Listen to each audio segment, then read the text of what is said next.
Hace 5 años se conmemoró el 525 aniversario del encuentro entre dos mundos o descubrimiento de América, según lo prefieran. Bueno, pues se organizaron numerosos eventos, actividades y concretamente tuvo lugar también esta exposición que vamos a ver hoy, que se llama Un Nuevo Mundo y que fue creada también por miembros de la asociación AGIP, que es una asociación de guías turísticos de Huelva. Vamos a hablar con Antonio Maestre, que forma parte de esta asociación y nos puede explicar pues, cómo se organizó, quiénes fueron los organizadores y bueno, hablar de esta exposición que vamos a ver ahora aquí detrás. Cuéntanos, Antonio. Buenas tardes, antes que nada, y como tú bien decías, Marina, en el año 2017 fue cuando, si hacemos cuenta, desde 1492, que es cuando se descubre América, hecho que ocurrió o se gestó desde tierras onubenses, en concreto desde Palos de la Frontera y los municipios colombinos aledaños. Moguer también es un municipio que tuvo bastante peso en los preparativos. Pues si hacemos cuenta, en 2017 hacíamos 525 años y en aquel momento diferentes organismos, entre ellos por ejemplo Diputación Provincial, pues tuvieron a bien celebrarlo y así pues apoyar un poco también la promoción, la cultura, la sabiduría, los conocimientos que tenemos los propios onubenses con nuestra historia. Y nosotros desde la Asociación de Guías de Huelva, AGIP Huelva, nosotros somos un grupo de aproximadamente 20 guías de turismo por buena parte de la provincia, además ya se nos conoce también por la casa, hemos realizado programas también con Wijo Televisión y Ayamonte Interesa. Y pues nosotros dentro de nuestra vertiente cultural pues quisimos colaborar, unirnos al carro de las celebraciones del 525 y en concreto materializar nuestras ideas a través de un proyecto fotográfico que luego en un segundo paso vio la luz de manera física en lo que tenemos ahora mismo en la Casa Grande, la Sala de las Tinajas, una exposición de fotos. Es decir, la idea primera fue representar los momentos claves previos al descubrimiento y luego darle salida de alguna manera. Podíamos haber hecho algún tipo de publicación física, hubo varias ideas y finalmente pues decidimos montar estas láminas, como ahora vamos a recorrer una por una, las vamos a conocer, y llevarlas en un principio, en un primer momento, a 2 o 3 lugares que eran los que se pensaron para ser expuestas. Sorpresa la nuestra, que después de 5 años seguimos todavía y diferentes organismos nos la están pidiendo. Es decir, que habíamos hablado de parar y de hecho queremos hacer una pausa porque hay otro proyecto nuevo en mente, que ya en su momento daremos más información sobre él. Tendrá un formato parecido también, un proyecto fotográfico, también materializado en exposición. Pero resulta que todavía hay ayuntamientos, por ejemplo, y otros organismos que nos lo están pidiendo. Así que después de 5 años todavía seguimos llevando el Nuevo Mundo por buena parte de la provincia de Huelva. Pues sí, AGIP, la Asociación de Guías Turísticos de Huelva, ha colaborado en varias ocasiones en WIJU.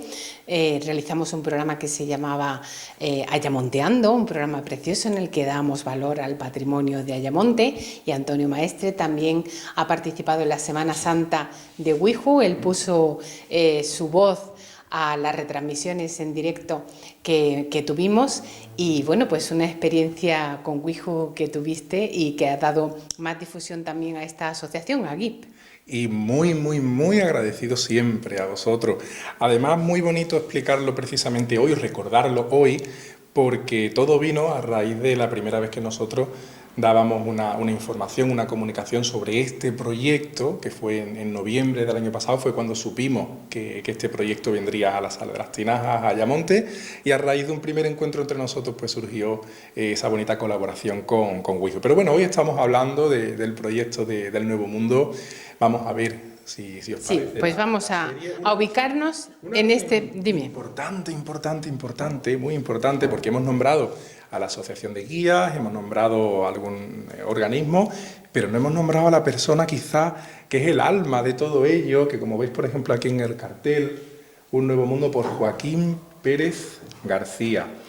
Nuestro eterno agradecimiento, eterno, eso suena raro, ¿no? Nuestro siempre agradecimiento, nuestro cariño, aprecio y amor que le tenemos a este chico. Joaquín Pérez, fotógrafo, estudió fotografía en la Escuela de Arte León Ortega de Huelva, fotografía artística. Yo tuve también la gran suerte de ser compañero suyo, ya que también soy fotógrafo, somos de la misma promoción. Mientras que yo me he ido un poco más por el turismo, Joaquín ha seguido insistiendo en una fotografía artística muy transgresora, mucho de retrato, bebe muchísimo también del barroco, de cierto gusto también del claroscuro, muy pictorialista, él es muy pictorialista.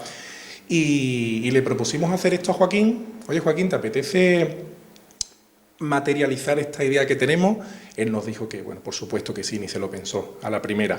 Y como todavía por aquellos entonces estábamos empezando, nosotros como asociación empezamos en 2015, los fondos todavía no estaban muy allá y bueno, nuestra forma de trabajar viene siendo muy familiar y con colaboraciones, pues lo hicimos todo pues hecho en casa, por nosotros mismos. El vestuario, todos los textos que vais a ver, nosotros mismos, los guías de turismo, somos los modelos, o sea, no hemos contratado a nadie para llevar esto a cabo.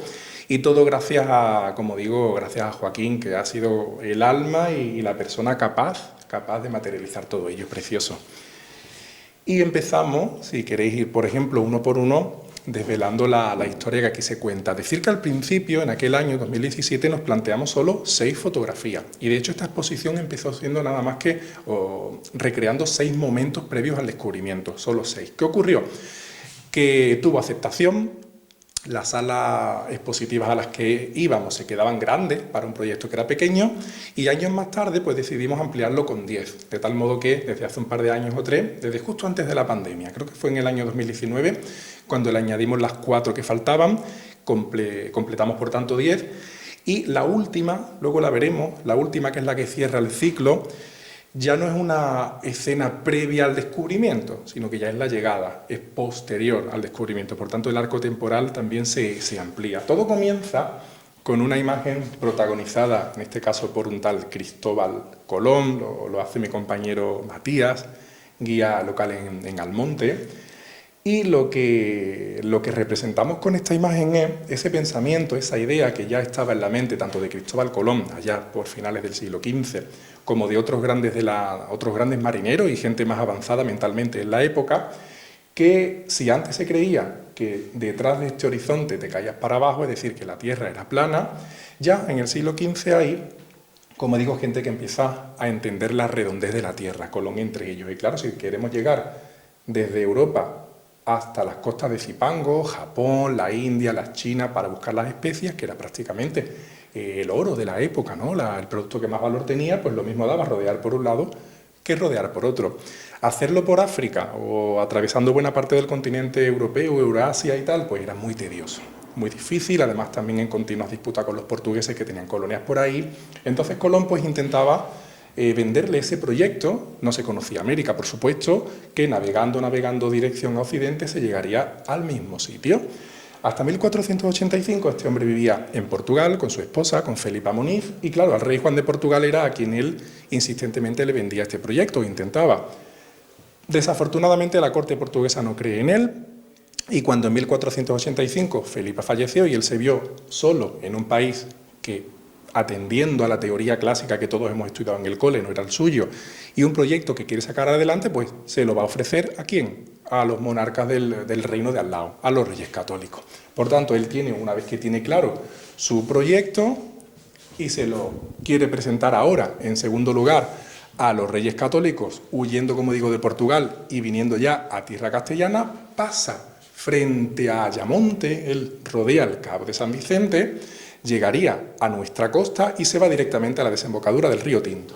Mira, allí le presenta el proyecto a 2 cenobios. En un primer momento, bueno, el orden, en un primer momento podríamos hablar de Santa María de la Rábida, el convento franciscano de la Rábida, en el actual término municipal de Palos de la Frontera, y allí le entrega el proyecto a Fray Juan Pérez, que es el que está representado en esta tercera fotografía. Vamos a dar un salto de la tercera a la segunda, más que nada porque he hablado primero de este y ahora hablamos de Moguer, y le presenta el proyecto porque Juan Pérez había sido un antiguo confesor de Isabel la Católica. Por tanto, era pues el camino ideal, perfecto para llegar a las faldas de la reina, a las faldas de Isabel. Y vemos cómo la segunda fotografía también le está entregando el mismo proyecto, mejor dicho, está queriéndose entrevistar con una monja que de manera más recelosa no lo recibe tan abiertamente como un fraile, porque es monja de clausura. Estamos ahora en otro convento diferente, en este caso monasterio, clausura, monasterio de Santa Clara en Moguer. Si en la Rábida encontró la ayuda de Juan Pérez como antiguo confesor de Isabel, en Moguer la abadesa Sor Inés Enrique, que es la que está representada por mi compañera María Isabel, también almonteña, En este caso, ella era tía de Fernando el Católico. Por tanto, Colón no era tonto, él sabía muy bien a dónde venía y sabía que aquí, en la Ensenada del Tinto, podía encontrar ciertos apoyos, ciertas ayudas a llegar a los Reyes Católicos. Y efectivamente, la primera entrevista que consigue ya con los Reyes Católicos se produce en Córdoba, gracias, ya digo, al apoyo de estas comunidades religiosas. Más adelante... Vamos a seguir viendo. Más adelante ya, una vez que ese proyecto ha llegado a manos de los Reyes Católicos, los vemos aquí en esta imagen. Es la más oscura de todas las que tenemos, de la serie. Es una pena que la fotografía con el cristal no se va a ver bien por los reflejos. Es una pena, pero bueno, así invitamos a la gente a que venga y la vea en el lugar. Y la vea aquí, por supuesto. Nosotros esta exposición la tuvimos durante los primeros años en cartón pluma, en un formato diferente. Pero el cartón pluma es un material muy sufrido, que se estaba deteriorando ya a las esquinas, a los bordes, y hemos decidido...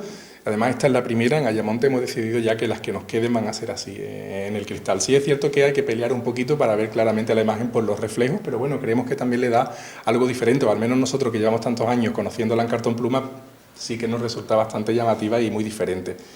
Y como digo, pues aquí en la imagen que bebe más, digamos, de ese tenebrismo que a Joaquín tanto le gusta, vemos a los Reyes Católicos. Además, la gran protagonista de esta imagen es Isabel la Católica, encarnada en este caso por mi compañera María. Isabel está leyendo el proyecto, a su derecha tiene nuevamente a Juan Pérez, recordemos que había sido su confesor, y a su izquierda tiene a su marido, a Fernando el Católico, en este caso representado por mi compañero Marcos. Marcos además participó en uno de los programas Ayamonteando, él fue el que nos hablaba de Vilarreal de Santo Antonio, de Castromarín, estuvimos con él un ratito en Portugal, y es el que da vida a Fernando el Católico. Estamos disfrutando de estas obras, de estas fotografías, pero es que tienes que decir que es una fotografía porque si no, no te lo crees. Parecen auténticos lienzos y cuadros. Sí, el estilo de Joaquín. Bueno, decir, a colación de eso que me estás diciendo, decir que todas han sido tomadas en espacios reales, en espacios relacionados con el descubrimiento de América, solo que luego llevan una edición brutal, llevan unas transformaciones porque esos lugares han cambiado y queríamos llevarlos a una estética parecida a la que pudo haber tenido. Además también de que el propio artista se ha permitido algunas licencias. Por ejemplo, en la que veíamos con Sorines Enríquez en Moguer, en Santa Clara, lo hicimos, esa foto la hicimos allí, en Santa Clara. Esta, por ejemplo, ¿dónde está hecha? Esta está hecha en La Rábida, también en el monasterio. Y esta la hicimos en la iglesia de San Jorge, en Palos, que es donde se leyó, donde sucedió además este momento, lo que conocemos en la historia del descubrimiento como la Real Pragmática. Claro, si una persona ahora, a día de hoy, entra en la iglesia de Palos, la iglesia de San Jorge, la parroquial de San Jorge, esta puerta no la ve, no existe. Porque, debido a la evolución arquitectónica del edificio, pues la puerta principal, la del fondo, no se llega a construir y tal. Bueno, hay una serie de evolución muy curiosa. Esa iglesia no se llega a rematar hasta el final, pero quisimos conveniente abrirle nosotros la puerta. Joaquín le abrió la puerta y representamos en esta iglesia en el momento en el que el alcalde de Palos, representado por Antonio, el alcalde de Palos lee en público a la población esa orden o esa luz verde que los Reyes Católicos, después de 7 años, en los cuales Cristóbal Colón estuvo visitándolos aquí y allí, intentando siempre que financiasen su proyecto, pues definitivamente cuando en 1492, en enero, se produce la toma de Granada, cuando ya definitivamente los católicos ya toman lo que sería la antigua Castilla, todo su reino español, es cuando por fin los fondos de la corona se pueden dedicar a otra cosa, después de 7 años de que Colón llegó aquí a nuestra tierra. Por cierto, que Colón nunca estuvo viviendo 7 años seguidos en La Rábida, ni muchísimo menos, Colón fue siempre para aquí y para allá buscando, como digo, el apoyo de unos y de otros, fundamentalmente de la corte. Y después de 7 años, como digo, pues ya se da luz verde, y eso de manera oficial se hace en la iglesia de Palos, un documento que es la Real Pragmática, que mandan desde la corte y el alcalde lo lee a la población. Pues vamos a ver el siguiente. Y cuando ya por fin esa población... Me gustaría, Antonio, que me dijeras cómo os colocáis vosotros, quién elige esas poses. Vente para acá, Antonio. Un trabajo en grupo, un trabajo en equipo. En aquel momento se hicieron bocetos, Joaquín nos presentó una serie de bocetos, Y nosotros, teniendo en cuenta la plantilla de socios que tenemos, los 20 socios que somos, 20 y algo, pues analizamos entre unos y otros quién encajaría más por las cualidades físicas en cada personaje.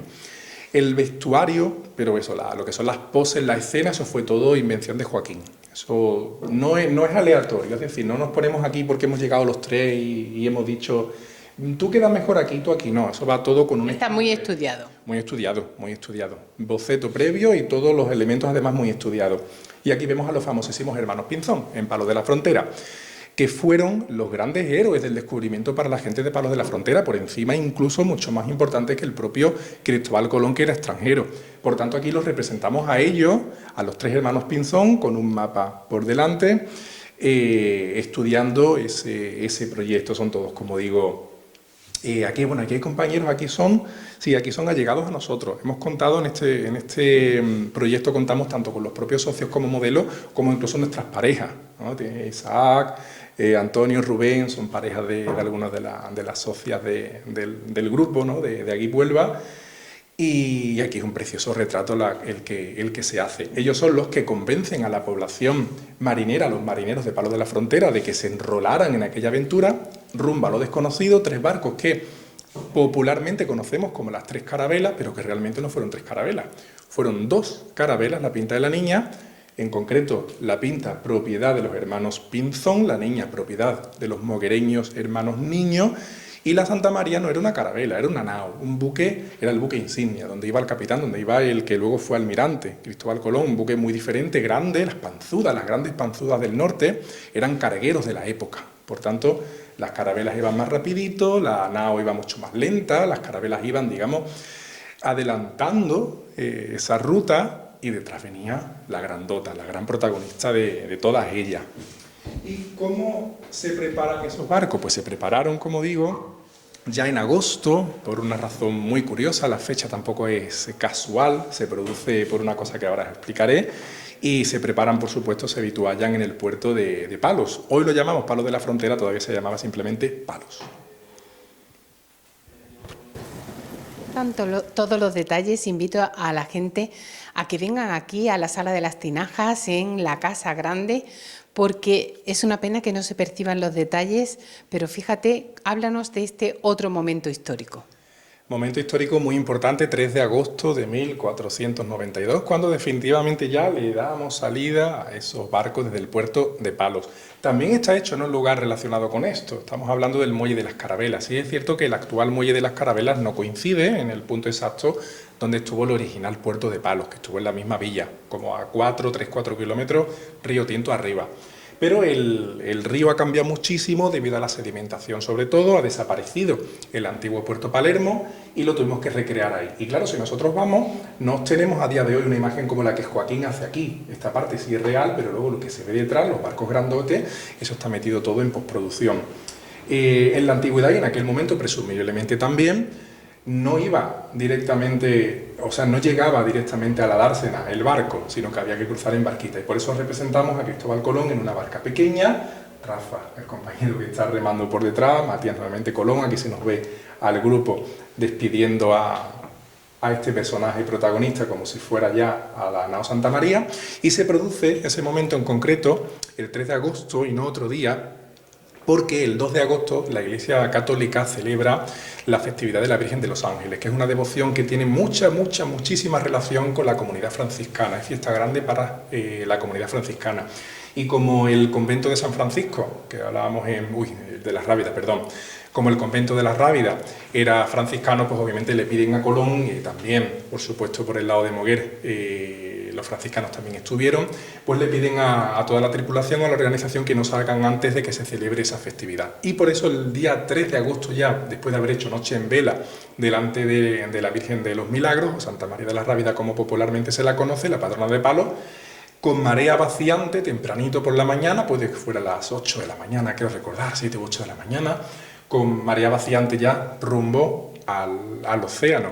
Una primera parada que hacen en Canarias porque el timón de la Pinta, por ejemplo, se estropea, hay que cambiar las velas también a la Niña, en fin, una serie de necesidades que justifican una parada en las Islas Canarias, donde permanecen además algunas semanas, y luego ya rumbo siempre hacia Occidente, hasta que definitivamente llegan a una tierra que a priori pensaron ellos que podía ser lo que estaban buscando y que necesitaron varios años para comprender que aquello era un mundo nuevo. Vamos a seguir viendo este otro momento. Vente aquí, Antonio. Un momento que además es precisamente lo que ya estábamos adelantando. Mi compañero Rafa Blanco, trabajador además también en el muelle de las Carabelas, gran conocedor y gran experto en la temática colombina, él es el que está señalando tierra un 12 de octubre por la mañana. Ya se veían pájaros desde hacía un tiempecito, algunas algas, pistas que decían que la tierra podía estar cerca, y él en la mañana del 12 de octubre, un tal Rodrigo de Triana, o también se puede conocer como Rodrigo Pérez de Acevedo, recibe varios nombres. No era Rodrigo ni siquiera de Triana, era de Lepe y fue el marinero que avistó tierra. Hay otro Rodrigo que, aunque no está representado en esta serie fotográfica, sí considero de mucha importancia nombrarlo aquí en Ayamonte, porque es uno de los personajes que justifica que la exposición esté aquí a día de hoy, que fue Rodrigo de Jerez, el que da nombre además a la callecita pequeñita que tenemos frente a la Casa Grande, ya que Rodrigo de Jerez fue también en esta expedición y fue el encargado de traer, después de haber descubierto en una aldea en Cuba, en Caunao, como se llamaba aquella aldea, que los nativos fumaban coiba, fumaban tabaco, y por tanto es Rodrigo de Jerez de Ayamonte quien trae a Europa el tabaco gracias a ello, gracias a que Cristóbal Colón, cuando está en la isla de Cuba, ordenó una expedición al interior de la isla porque todavía él estaba empecinado en que tenía que encontrar al Gran Khan por algún sitio. Y mandó una expedición en la que iban, por ejemplo, Luis de Torres, que era un judío converso que trabajaba con Colón en calidad de secretario o algo así, algún nativo que habían pillado en otra isla previa por si tenían que traducir, y el ayamontino también iba presente, el encargado de traer el tabaco a nuestra tierra. Y el momento ya, después de haber gritado tierra, pues obviamente no teníamos más remedio que representar un momento clave, que es la pisada de tierra, la primera vez que se pisa tierra. Hay muchas representaciones artísticas, ya sea en relieve, en pintura, en la que se suele incluir la figura de un franciscano en el momento en el que se pisa tierra americana por primera vez. Eso es una licencia de los artistas y es una forma de decir de representar la importancia de la comunidad franciscana en todo este hito colombino. Pero ningún franciscano se enroló en los barcos en el primer viaje, fueron ya después, cuando van a evangelizar. En este primer viaje no. ¿Quién se iba a querer meter con ellos que iban a no saber dónde, sin ninguna garantía, sin nada de confianza? Por tanto, no. Y por eso nosotros no hemos querido representar la clásica figura de un franciscano aquí, porque realmente no ocurrió, pero si os fijáis sí que está Colón con la cruz, que en este caso nos prestó muy amablemente la Hermandad de la Piedad de Almonte, de la cual es presidente Matías, y una cruz también franciscanita, sencilla. Bueno, la franciscana es la ataúd, le falta la parte de arriba. Pero, como digo, la representación de la Iglesia aquí la hemos querido hacer solo con la cruz, no con una figura humana, porque realmente no sucedió como tal. Bueno, pues la última foto no la vamos a desvelar, que la vean porque no se va a poder percibir bien con los reflejos. Me gustaría, Antonio, que para despedir invitaras a la gente a que venga a ver esta exposición, que como decimos está en la Sala de las Tinajas en la Casa Grande. La última, que aunque no la veamos en cámara, yo quiero que la gente vea y le venga a la Casa Grande y la vea. La última representa, como decíamos al inicio, la llegada de nuevo aquí, a tierra, la vuelta atrás, el voto colombino, que es como se llama al momento que hemos recreado en la iglesia del monasterio de Santa Clara en Moguer, que digamos que es el voto de acción de gracias porque todo ocurrió bien en marzo del año siguiente, de 1493, después de haber realizado ese primer viaje. Y se representa en ella, ya digo, quiero que vengan y lo vean, ese momento de acción de gracias en una iglesia espectacular, uno de los monumentos más bonitos y más importantes que tenemos no solo en Moguer, sino en toda la provincia de Huelva. La exposición está aquí hasta el día 13, hasta el 13 de julio. Me gustaría hacer un llamamiento a todo el que pasee por el centro. Si es de Ayamonte y está por el centro paseando, pues la Casa Grande la conoce todo el mundo, entra en la Sala de las Tinajas y disfruta de ello. Me gustaría, de manera, a mí y a mis compañeros, que si se ha visitado la exposición, uno se hace un selfie o lo que sea, o simplemente un comentario por las redes sociales que ha estado aquí nombrando a la Asociación de Guías de Huelva, AGUIP Huelva, así como nos pone aquí, ¿vale? AGUIP Huelva. Y oye, para nosotros eso es un orgullo, recibí mensajitos, oye, que estaba aquí, mira, chas, lo he visto. Nos etiqueta y para nosotros eso es también un empujoncito a seguir adelante, porque importante recordar, lo he dicho muchísimas veces en otras intervenciones anteriores, que nosotros no somos una empresa, somos una asociación de guías que nos volcamos con la cultura y con el arte de nuestra tierra, y que cuando realizamos actividades empresariales somos los diferentes socios, como pequeñitas unidades empresariales, quienes nos, digamos, responsabilizamos del servicio en cuestión. Pero como grupo somos una asociación de un corte, además, como digo, pues muy creativo, muy cultural, y nos gusta ello. Quiero aprovechar también, Marina, si me das la oportunidad, ya que estamos hablando de ello, que como cerramos el día 13 la exposición en la Casa Grande, vamos a dar la oportunidad el día 12 de una visita guiada por el centro, abierta no solo a turistas o a forasteros, sino a gente también, por favor, del pueblo. Una visita guiada en la que vamos a analizar algunos de los monumentos del centro que más relación tienen con el descubrimiento de América. Vamos a entrar aquí en la Casa Grande y una compañera mía, María, especialista también, gran experta, ya trabajó mucho tiempo en el monasterio, en el convento, perdón, de la Rábida, gran conocedora de este mundo colombino, es la que está representando a Isabel la Católica, en la foto que veíamos antes de los Reyes Católicos. Y ella es la que aquí va a hacer una clase magistral. Todo lo que yo he hecho en tan poquito tiempo, ella lo va a desarrollar de lo lindo. Entonces es una oportunidad única. Nosotros en el cartel que hemos lanzado además ponemos única fecha. ¿Por qué? Porque la exposición la recogemos y no se va a volver a repetir. Así que el día 12, el martes 12, por la mañana, empezaremos a las 9:30. Hay que reservar antes, como digo, a través de la asociación, se ponen en contacto con nosotros, y una oportunidad única que damos de conocer el centro de Ayamonte, los monumentos más relacionados con el descubrimiento, y una explicación de este sitio fabulosa, al detalle. Pues Antonio, todo un placer como siempre, poniéndole pasión a lo que haces. Muchas gracias, Antonio. La pasión que nunca falte, gracias a vosotros siempre.